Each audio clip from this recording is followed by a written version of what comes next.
नमस्कार। आइए सुनते हैं कथा सम्राट फणीश्वर नाथ रेणु के द्वारा लिखित कहानी संवदिया। वाचन अरविंद कुमार भरगामा अररिया का है। हरगोविंद को अचरज हुआ, तो आज भी किसी को संवदिया की जरूरत पड़ सकती है इस जमाने में, जबकि गांव-गांव में डाकघर खुल गए हैं। संवदिया के मार्फत संवाद क्यों भेजेगा कोई? आज तो आदमी घर बैठे ही लंका तक खबर भेज सकता है और वहां का कुशल संवाद मंगा सकता है। फिर उसकी बुलाहट क्यों हुई? हरगोविंद बड़ी हवेली की टूटी ड्योढ़ी पार कर अंदर गया। सदा की भांति उसने वातावरण को सूंघकर संवाद का अंदाज लगाया। निश्चय कोई गुप्त समाचार ले जाना है। चांद सूरज को भी नहीं मालूम हो, पड़ेबा पंछी तक न जाने। पांव लागी बड़ी बहुरिया। बड़ी हवेली की बड़ी बहुरिया ने हरगोविंद को पीढ़ी दी और आंख के इशारे से कुछ देर चुपचाप बैठने को कहा। बड़ी हवेली अब नाम मात्र की ही बड़ी हवेली है, जहां दिन रात नौकर नौकरानियों और जन मजदूरों की भीड़ लगी रहती थी। वहां आज हवेली की बड़ी बहुरिया अपने हाथ से सूप में अनाज लेकर झटक रही है। इन हाथों में सिर्फ मेहंदी लगाकर ही गांव की नाइन परिवार पालती थी। कहां गए वे दिन? हरगोविंद ने लंबी सांस ली। बड़े भैया के मरने के बाद ही जैसे सब खेल खत्म हो गया। तीनों भाइयों ने आपस में लड़ाई झगड़ा शुरू किया। रैयतों ने जमीन पर दावे करके दखल किया। फिर तीनों भाई गांव छोड़कर शहर में जा बसे। रह गई अकेली बड़ी बहुरिया। कहां जाती बेचारी? भगवान भले आदमी को ही कष्ट देते हैं, नहीं तो 1 घंटे की बीमारी में बड़े भैया क्यों मरते? बड़ी बहुरिया की देह से जेवर खींच खींच कर बंटवारे की लीला हुई थी। हरगोविंद ने देखी है अपनी आंखों से। द्रौपदी चीर हरण लीला। बनारसी साड़ी को 3 टुकड़े करके बंटवारा किया था निर्दयी भाइयों ने। बेचारी बड़ी बहुरिया। गांव की मोदियाइन बूढ़ी न जाने कब से आंगन में बैठकर बरबरा रही थी। उधार का सौदा खाने में बड़ा मीठा लगता है और दाम देते समय मोदियाइन की बात कड़वी लगती है। मैं आज दाम लेकर ही उठूंगी। बड़ी बहुरिया ने कोई जवाब नहीं दिया। हरगोविंद ने फिर लंबी सांस ली। जब तक यह मोदियाइन आंगन से नहीं टलती, बड़ी बहुरिया हरगोविंद से कुछ नहीं बोलेगी। वह अब चुप नहीं रह सका। मोदियाइन काकी, बाकी बकाया असूलने का यह काबुली कायदा तो तुमने खूब सीखा है। काबुली कायदा सुनते ही मोदियाइन तमक कर खड़ी हो गई। चुप रह, मुंह झौंसे निमोछिए। क्या करूं काकी? भगवान ने मूछ दाढ़ी दी ही नहीं। न काबुली आगा साहब की तरह गुलजार दाढ़ी। फिर काबुली का नाम लिया तो जीभ पकड़ कर खींच लूंगी। हरगोविंद ने जीभ बाहर निकाल कर दिखलाई, अर्थात खींच ले। 5 साल पहले गुल मोहम्मद आगा उधार कपड़ा लगाने के लिए गांव में आता था और मोदियाइन के ओसारे पर दुकान लगाकर बैठता था। आगा कपड़ा देते समय बहुत मीठा बोलता और वसूली के समय जोर जुल्म से एक का दो वसूलता। एक बार कई उधार लेने वाले ने मिलकर काबुली की ऐसी मरम्मत कर दी कि फिर लौटकर गांव में ही नहीं आया। लेकिन इसके बाद ही दुखनी मोदियाइन लाल मोदियाइन हो गई। काबुली क्या, काबुली बादाम के नाम से भी चिढ़ने लगी मोदियाइन। गांव के नाच वालों ने नाच में काबुली का स्वांग किया था, तुम हमारा मुल्क जाएगा मोदियाइन, आम काबुली बादाम पिस्ता अखरोट खिलाएगा। मोदियाइन बरबराती गाली देती हुई चली गई तो बड़ी बहुरिया ने हरगोविंद से कहा, हरगोविंद भाई, तुमको एक संवाद ले जाना है आज ही, बोलो जाओगे ना? हरगोविंद, कहाँ? बड़ी बहुरिया, मेरी माँ के पास। हरगोविंद बड़ी बहुरिया की छलछलाई आंखों में डूब गया। कहिए, क्या संवाद है? संवाद सुनाते समय बड़ी बहुरिया सिसकियां लेने लगी। हरगोविंद की आंखें भी भर आई। बड़ी हवेली की लक्ष्मी को पहली बार इस तरह सिसकते देखा है हरगोविंद ने। वह बोली, बड़ी बहुरिया, दिल को करा कीजिए। और कितना करा करूं दिल? मां से कहना, मैं भाई भाभियों की नौकरी करके पेट पालूंगी, बच्चों के जूठन उठाकर एक कोने में पड़ी रहूंगी। लेकिन यहां अब नहीं रह सकूंगी। कहना, यदि मां मुझे यहां से नहीं ले जाएगी तो मैं किसी दिन गले में घड़ा बांधकर पोखरे में डूब मरूंगी। बथुआ साग खाकर कब तक जीऊं? किस लिए, किसके लिए? हरगोविंद का रोम रोम कलपने लगा। देवर देवरानियां भी कितने बेदर्द हैं। ठीक अगहनी धान के समय बाल बच्चों को लेकर शहर से आएंगे, 10-15 दिनों में कर्ज उधार की ढेरी लगाकर वापस जाते समय 2-2 मन के हिसाब से चावल चूरा ले जाएंगे। फिर आम के मौसम में आकर हाजिर, कच्चा पक्का आम तोड़कर बोरियों में बंद करके चले जाएंगे। फिर उलटकर कभी नहीं देखते। राक्षस हैं सब के सब। बड़ी बहुरिया आंचल के खूट से 5 रुपए का एक गंदा नोट निकालकर बोली, पूरा राह खर्च भी नहीं जुटा सकी। आने का खर्चा मां से मांग लेना। उम्मीद है भैया तुम्हारे साथ ही आवेंगे। हरगोविंद बोला, बड़ी बहुरिया, राह खर्च देने की जरूरत नहीं, मैं इंतजाम कर लूंगा। तुम कहां से इंतजाम करोगे? मैं आज 10 बजे की गाड़ी से ही जा रहा हूं। बड़ी बहुरिया हाथ में नोट लेकर चुपचाप भावशून्य दृष्टि से हरगोविंद को देखती रही। हरगोविंद हवेली से बाहर आ गया। उसने सुना बड़ी बहुरिया कह रही थी, मैं तुम्हारी राह देख रही हूं। संवादिया अर्थात संवाद वाहक।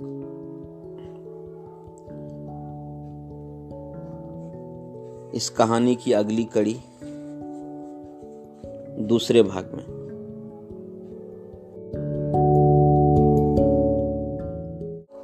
हरगोविंद संवादिया। संवाद पहुंचाने का काम सभी नहीं कर सकते। आदमी भगवान के घर से ही संवादिया बनकर आता है। संवाद के प्रत्येक शब्द को याद रखना, जिस सुर और स्वर में संवाद सुनाया गया है ठीक उसी ढंग से जाकर सुनाना सहज काम नहीं। गांव के लोगों की गलत धारणा है कि निठल्ला, कामचोर और पेटू आदमी ही संवादिया का काम करता है। न आगे नाथ न पीछे पगहा। बिना मजदूरी लिए ही जो गांव-गांव संवाद पहुंचावे उसको और क्या कहेंगे? औरतों का गुलाम। जरा सी मीठी बोली सुनकर ही नशे में आ जाए, ऐसे मर्द को भला मर्द कहेंगे? किंतु गांव में कौन ऐसा है जिसके घर की माँ, बहू, बेटी का संवाद हरगोविंद ने नहीं पहुंचाया है। लेकिन ऐसा संवाद पहली बार ले जा रहा है वह। गाड़ी पर सवार होते ही हरगोविंद को पुराने दिनों और संवादों की याद आने लगी। एक करुण गीत की भूली हुई कड़ी फिर उसके कानों के पास गूंजने लगी। पैया पड़ूं दारी धरूं, हमरो संवाद ले जाहो रे संवदिया, हमरो संवाद ले जाहो रे संवदिया, पैया पड़ूं तोर दारी धरूं। बड़ी बहुरिया के संवाद का प्रत्येक शब्द उसके मन में कांटे की तरह चुभ रहा है। किसके भरोसे यहाँ रहूंगी? एक नौकर था, वह भी कल भाग गया। गाय खूंटे से बंधी भूखी प्यासी हिकर रही है। मैं किसके लिए इतना दुख झेलूं? हरगोविंद ने अपने पास बैठे हुए एक यात्री से पूछा, क्यों भाई साहेब, थाना बिहपुर में डाक गाड़ी रुकती है या नहीं? यात्री ने मानो कूद कर कहा, थाना बिहपुर में सभी गाड़ियां रुकती हैं। हरगोविंद ने भांप लिया। यह आदमी चिड़चिड़े स्वभाव का है, इससे कोई बातचीत नहीं जमेगी। वह फिर बड़ी बहुरिया के संवाद को मन ही मन दोहराने लगा। लेकिन संवाद सुनाते समय वह अपने कलेजे को कैसे संभाल सकेगा? बड़ी बहुरिया संवाद कहते समय जहां जहां रोई है वहां वह भी रोएगा। कटिहार जंक्शन पहुंचकर उसने देखा 15-20 साल में बहुत कुछ बदल गया। अब स्टेशन पर उतरकर किसी से कुछ पूछने की जरूरत नहीं। गाड़ी पहुंची और तुरंत भोंपे से आवाज अपने आप निकलने लगी। थाना बिहपुर, खगड़िया और बरौनी जाने वाले यात्री 3 नंबर प्लेटफॉर्म पर चले जाएं। गाड़ी लगी हुई है। हरगोविंद प्रसन्न हुआ। कटिहार पहुंचने के बाद ही मालूम होता है कि सचमुच सुराज हुआ है। इसके पहले कटिहार पहुंचकर किस गाड़ी में चढ़ें और किधर जाएं, इस पूछताछ में ही कितनी बार उसकी गाड़ी छूट गई है। गाड़ी बदलने के बाद फिर बड़ी बहुरिया का करुण मुखरा उसकी आंखों के सामने उभर गया। हरगोविंद भाई, मां से कहना। भगवान ने आंखें फेर ली, लेकिन मेरी मां तो है। किस लिए? किस लिए? मैं बथुआ साग खाकर कब तक जीऊं? थाना बिहपुर स्टेशन पर जब गाड़ी पहुंची तो हरगोविंद का जी भारी हो गया। इसके पहले भी कई भले बुरे संवाद लेकर वह इस गांव में आया है। कभी ऐसा नहीं हुआ। उसके पैर गांव की ओर बढ़ ही नहीं रहे थे। इसी पगडंडी से बड़ी बहुरिया अपने मैके लौट आवेगी, गांव छोड़कर चली जावेगी, फिर कभी नहीं जावेगी। हरगोविंद का मन कलपने लगा। तब गांव में क्या रह जाएगा? गांव की लक्ष्मी ही गांव छोड़कर चली आवेगी। किस मुंह से वह ऐसा संवाद सुनाएगा? कैसे कहेगा कि बड़ी बहुरिया बथुआ साग खाकर गुजर कर रही है? सुनने वाले हरगोविंद के गांव का नाम लेकर थूकेंगे। कैसा गांव है जहां लक्ष्मी जैसी बहुरिया दुख भोग रही है? अनिच्छा पूर्वक हरगोविंद ने गांव में प्रवेश किया। हरगोविंद को देखते ही गांव के लोगों ने पहचान लिया। जलालगढ़ गांव का संवादिया आया है। न जाने क्या संवाद लेकर आया है। राम राम भाई, कहो कुशल समाचार ठीक है ना? राम राम भैया जी, भगवान की दया से सब आनंदी है। उधर पानी बूंदी पड़ा है। बड़ी बहुरिया के बड़े भाई ने पहले हरगोविंद को नहीं पहचाना। हरगोविंद ने अपना परिचय दिया तो उन्होंने सबसे पहले अपनी बहन का समाचार पूछा। दीदी कैसी है? हरगोविंद, भगवान की दया से सब राजी खुशी है। मुंह हाथ धोने के बाद हरगोविंद की बुलाहट आंगन में हुई। अब हरगोविंद कांपने लगा, उसका कलेजा धड़कने लगा। ऐसा तो कभी नहीं हुआ। बड़ी बहुरिया की छलछलाई हुई आंखें, सिसकियों से भरा हुआ संवाद। उसने बड़ी बहुरिया की बूढ़ी माता को पांव लागी की। बूढ़ी माता ने पूछा, कहो बेटा क्या समाचार है? माई जी, आपके आशीर्वाद से सब ठीक है। कोई संवाद? संवाद? जी जी जी, संवाद तो कोई नहीं। मैं कल सिरसिया गांव आया था तो सोचा कि एक बार चलकर आप लोगों का दर्शन कर लूं। बूढ़ी माता हरगोविंद की बात सुनकर कुछ उदास सी हो गई। तो तुम कोई संवाद लेकर नहीं आए हो? जी नहीं, कोई संवाद नहीं। ऐसे बड़ी बहुरिया ने कहा है कि यदि छुट्टी हुई तो दशहरा के समय गंगा जी के मेले में आकर मां से भेंट मुलाकात कर जाऊंगी। बूढ़ी माता चुप रही। हरगोविंद बोला, छुट्टी कैसे मिले? सारी गृहस्थी बड़ी बहुरिया के ऊपर ही है।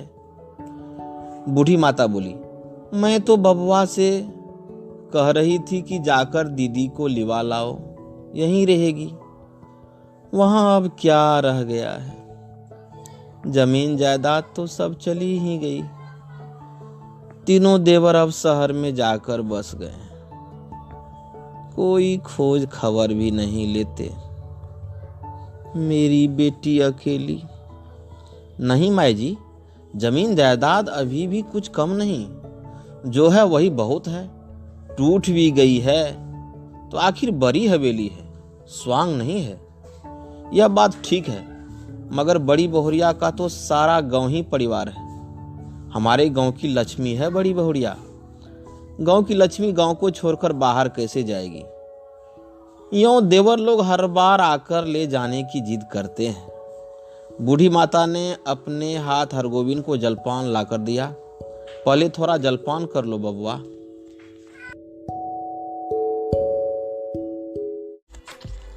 जलपान करते समय हरगोविंद को लगा बड़ी बहुरिया दालान पर बैठी उसकी राह देख रही है, भूखी प्यासी। रात में भोजन करते समय भी बड़ी बहुरिया मानो सामने आकर बैठ गई। कर्ज उधार अब कोई देते नहीं। एक पेट तो कुत्ता भी पालता है, लेकिन मैं मां से कहना। हरगोविंद ने थाली की ओर देखा। दाल भात, 3 किस्म की भाजी भी, पापड़ अचार। बड़ी बहुरिया बथुआ साग उबाल कर खा रही होगी। बूढ़ी माता ने कहा, क्यों बबुआ, खाते क्यों नहीं? माई जी, पेट भर जलपान जो कर लिया है। अरे बेटा, जवान आदमी तो 5 बार जलपान करके भी 1 थाल भात खाता है। हरगोविंद ने कुछ नहीं खाया, खाया ही नहीं गया। संवदिया डटकर खाता है और अफरकर सोता है, किंतु हरगोविंद को नींद नहीं आ रही है। यह उसने क्या किया, क्या कर दिया? वह किस लिए आया था?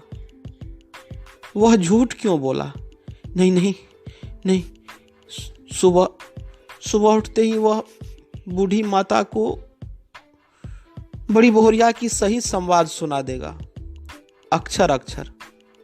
माई जी, आपकी इकलौती बेटी बहुत कष्ट में है। आज ही किसी को भेजकर बुलवा लीजिए, नहीं तो वह सचमुच कुछ कर बैठेगी। आखिर किसके लिए वह इतनी सहेगी?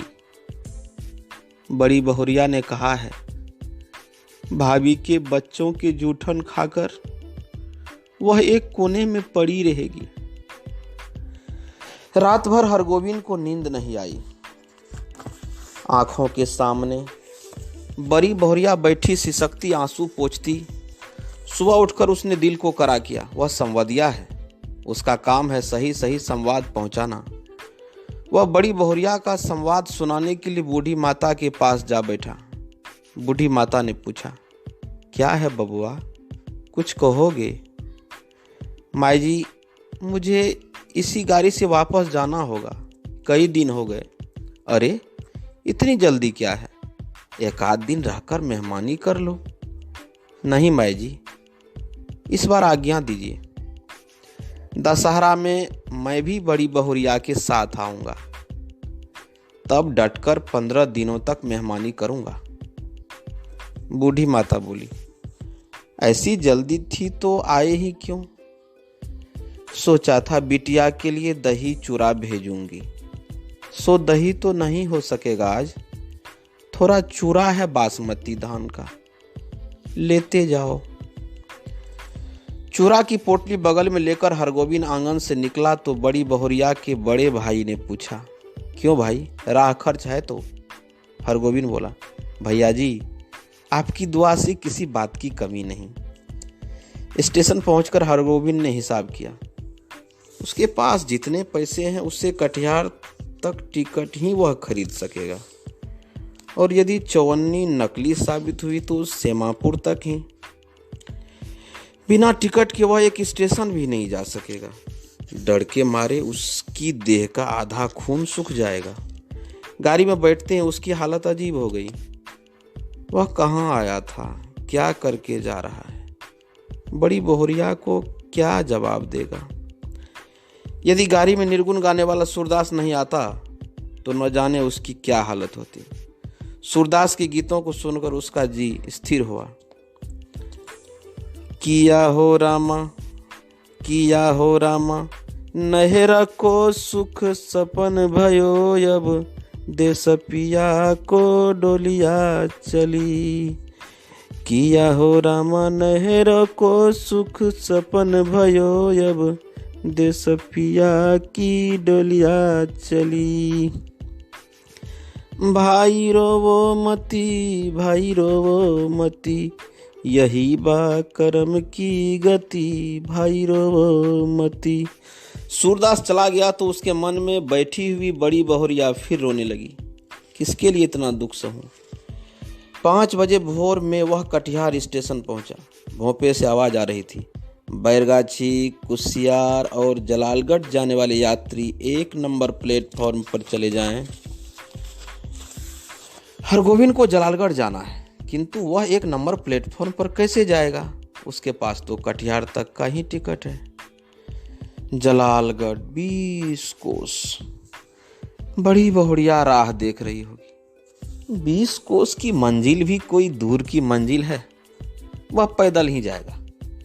हरगोविंद महावीर विक्रम बजरंगी का नाम लेकर पैदल ही चल पड़ा। 10 कोस तक वह मानो बाई के झोंक पर रहा। कस्बा शहर पहुंचकर उसने पेट भर पानी पी लिया।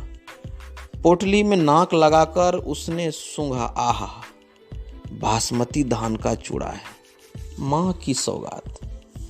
बेटी के लिए नहीं, वैसे एक मुट्ठी भी नहीं खा सकेगा। किंतु वह क्या जवाब देगी बड़ी बहुरिया को? उसके पैर लड़खड़ाए। अभी वह कुछ नहीं सोचेगा। अभी सिर्फ चलना है, जल्दी पहुंचना है, गांव पहुंचना है। बड़ी बहुरिया की डबडबाई हुई आंखें उसको गांव की ओर खींच रही थी। मैं बैठी राह ताकती रहूंगी। 15 कोस, माँ से कहना, अब नहीं रह सकूंगी। 16, 17, 18। स्टेशन जलालगढ़ का सिग्नल दिखाई पड़ता है। गांव का तार सिर ऊंचा करके उसकी चाल को देख रहा है। उसी तार के नीचे बड़ी हवेली के दालान पर चुपचाप टकटकी लगाकर राह देख रही है बड़ी बहुरिया, भूखी प्यासी। हमरो संवाद ले जाहूं रे संवादिया, हमरो संवाद ले जाहूं रे संवादिया। लेकिन यह कहाँ चला आया हरगोविंद? यह कौन गांव है? पहली सांझ में ही अमावस्या का अंधकार। किस राह से वह किधर जा रहा है? नदी है? कहाँ से आ गई नदी? नदी नहीं, खेत। ये झोपड़े हैं या हाथियों का झुंड? तार का पेड़ किधर गया? वह राह भूलकर न जाने कहाँ भटक गया। इस गांव में आदमी नहीं रहते क्या? कहीं कोई रोशनी नहीं? किससे पूछें? वहाँ वह रोशनी है या आंखें? वह खड़ा है या चल रहा है? वह गाड़ी में है या धरती पर? हरगोविंद भाई आ गए। बड़ी बहुरिया की बोली, या कटिहार स्टेशन का भोपा बोल रहा है। हरगोविंद भाई, क्या हुआ तुमको? बड़ी बहुरिया पूछी। हरगोविंद ने हाथ से टटोल कर देखा। वह बिछावन पर लेटा हुआ है। सामने बैठी छाया को छूकर बोला, बड़ी बहुरिया। हरगोविंद भाई, अब जी कैसा है? लो, एक घूंट दूध पी लो, मुंह खोलो। हाँ, पी जाओ, पियो। हरगोविंद होश में आया। बड़ी बहुरिया दूध पिला रही है। उसने धीरे से हाथ बढ़ाकर बड़ी बहुरिया का पैर पकड़ लिया। बड़ी बहुरिया, मुझे माफ करो, मैं तुम्हारा संवाद नहीं कर सका। तुम गांव छोड़कर मत जाओ, तुमको कोई कष्ट नहीं होने दूंगा। मैं तुम्हारा बेटा बड़ी बहुरिया, तुम मेरी माँ, सारे गांव की माँ हो। मैं अब निठल्ला बैठा नहीं रहूंगा, तुम्हारा सब काम करूंगा। बोलो बड़ी माँ, तुम गांव छोड़कर चली तो नहीं जाओगी? बोलो। बड़ी बहुरिया गर्म दूध में एक मुट्ठी बासमती चूरा डालकर मसकने लगी। संवाद भेजने के बाद से ही वह अपनी गलती पर पछता रही थी।